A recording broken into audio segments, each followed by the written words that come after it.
முற்றும் மோதல், நாளுக்கு நாள் அதிகரிக்கும் பூசல். அதிமுகவில் என்னதான் நடக்கிறது?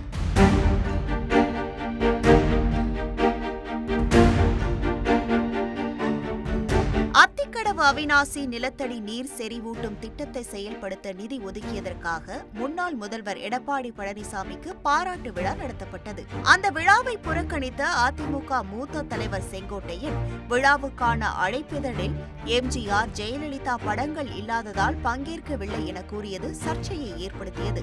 அந்த நிகழ்ச்சி அரசியல் சார்ந்தது இல்லை என்பதால் எம்ஜிஆர், ஜெயலலிதா படங்கள் வைக்கப்படவில்லை என்று விழா ஏற்பாட்டாளர்கள் தெரிவித்தனர். இதற்கு பிறகு திடீரென செங்கோட்டையன் வீட்டிற்கு படையெடுத்து வந்த அவரது தொண்டர்களால் பெரும் பரபரப்பு ஏற்பட்டது. சமீபத்தில் எடப்பாடி பழனிசாமி தலைமையில் அதிமுக நிர்வாகிகளுடனான காணொலி கலந்தாய்வு கூட்டம் கோபிச்செட்டிப்பாளையம் தொகுதியில் நடந்தது. இந்த நிகழ்வில் செங்கோட்டையன் கடைசி வரை பேசவே இல்லை என கூறப்படுகிறது.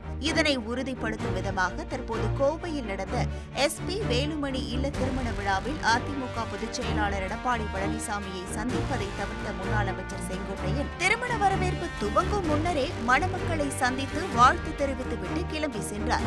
கோவை விமான நிலையத்தில் விஐபி அறையில் மகாராஷ்டிரா மாநில ஆளுநர் சி.பி. ராதாகிருஷ்ணன் மற்றும் அதிமுக பொதுச் செயலாளர் எடப்பாடி பழனிசாமி இருவரும் சிறிது நேரம் உரையாடினர். இந்த விஷயங்கள் அனைத்தும் அதிமுக வட்டத்தில் பெரும் பேசு பொருளாக அமைந்துள்ளது. செய்திகளை உடனுக்குடன் தெரிந்து கொள்ள உடனே சப்ஸ்கிரைப் பண்ணுங்க.